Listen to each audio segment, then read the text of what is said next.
So if you're listening to this, you already know a universal truth, right? Like, life can just be incredibly frustrating. Oh, yeah. Constantly. I mean, from the big things to just the little daily annoyances. Yeah. Stubbing your toe, getting cut off in traffic, whatever. Right. The stuff that just ruins your morning. Exactly. And usually we just call that bad luck. But the mission of our deep dive today is to explore this really fascinating philosophical framework that reframes all of that. It completely flips it. Yeah, it reframes our struggles not as random bad luck, but as a mathematical, cosmic necessity. It's wild. It's a totally different way to look at the world. It really is. So we're looking at a single grounding text today. It's an essay from 2022 by Su Feng, Right? and it's titled, "There Will Be Necessary Setbacks and Tribulations on the Journey of Life." Which is quite the title, you know? It really sets the stage. Definitely. So what exactly is the goal here today? Well, the goal is to unpack this essay's really unique blend of spiritual debt and, like, universal mathematics. The math part is what really gets me. Oh, for sure. It uses that math to explain the fundamental nature of suffering. And hopefully it's going to offer you, the listener, a radically different lens to view your own daily frustrations through. Okay, let's unpack this. Because to understand how a flat tire or, I don't know, a bad day at work fits into a cosmic spreadsheet, we kind of have to start at the very beginning. The foundation, yeah. Right. Like, why are we even here on Earth experiencing these frustrations in the first place? So the text actually categorizes life into different levels, and it uses all caps for the word life, you know, to mean the spiritual essence, not just biology. Okay, got it. Capital L-I-F-E. Right. And it says perfect life exists in a higher level space, basically heaven. Heaven, right. But flawed life, well, that exists in lower level spaces. And Earth is one of those lower spaces. Exactly. We are reincarnated as humans here specifically because our lives are flawed. But, like, how is flawed defined here?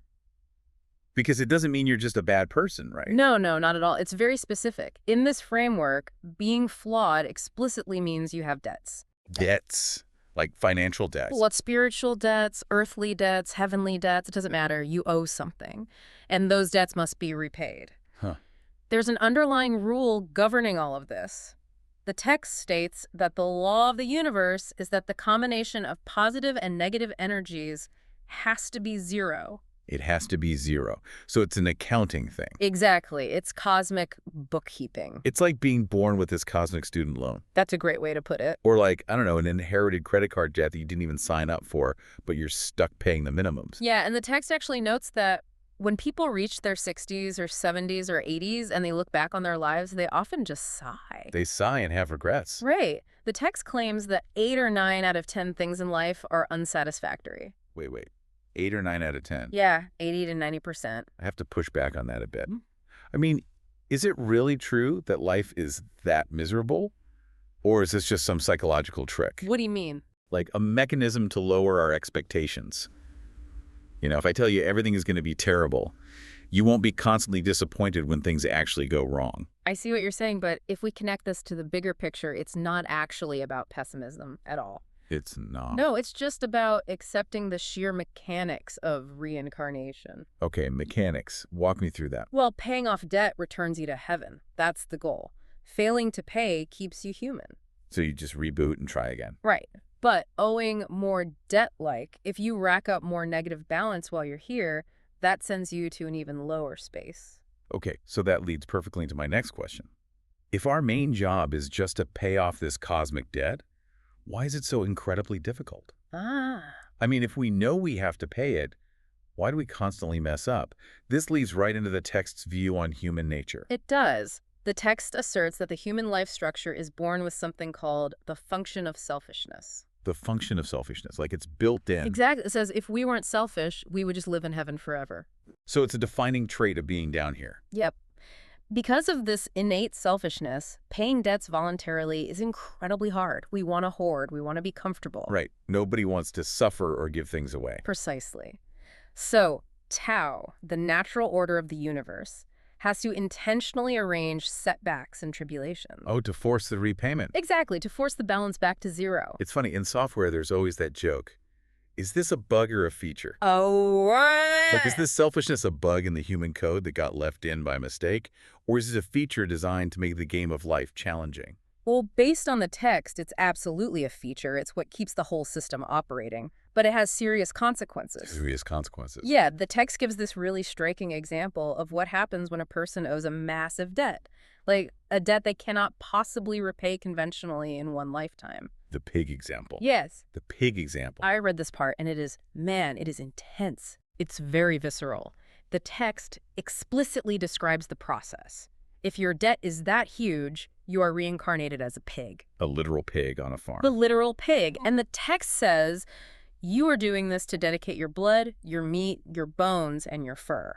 Oh, wow. And eventually going under a knife to physically repay that massive debt. Just so they can clear the balance and return to being human. Exactly. I mean, I have to ask, because reading that, it sounds terrifying. Is this viewed as a punishment? Like, is the universe angry at this person? It's totally natural to think of it that way as a punishment, but the text clarifies that this is just the fairness of Tao. Fairness. Yeah. It's not malicious. There's no angry God punishing you. It's just a strict, completely impartial accounting system. So it's just cosmic economics. The ledger must balance, even if it requires flesh and bone. Exactly. The math has to work out. Which is a perfect transition, actually. Because if we move from the spiritual accounting to physical reality, how does Tao enforce this balance in our day-to-day existence? Right. How does it physically manifest? Yeah, and the text says it does this through mathematical constants. Yes, the constants. The text claims that absolutely everything in the world is a constant. And to give some examples, right? It does. It highlights things like the ratio of circumference to diameter, which is pi. Right, 3.1415 and so on. Yeah.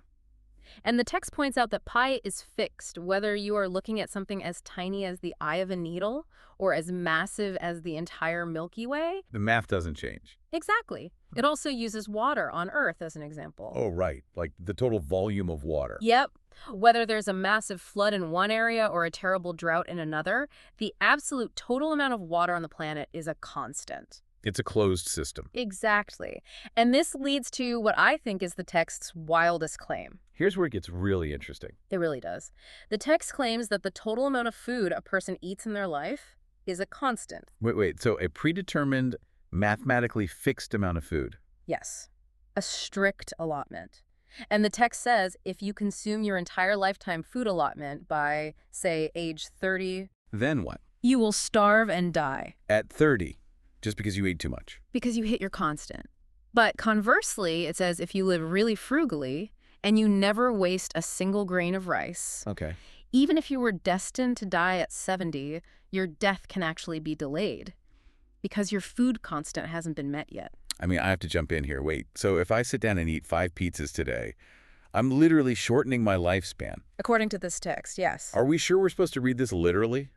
Or is it more of a metaphor for overconsumption, burning out our resources too fast? Well, the way Shuefeng writes about the life balance mechanism, it really seems to demand a literal interpretation. Really? A literal ticking clock of calories? Yeah, because it's all about that energy exchange. The text gives another example to illustrate this balance mechanism. The governor example, right? Yeah.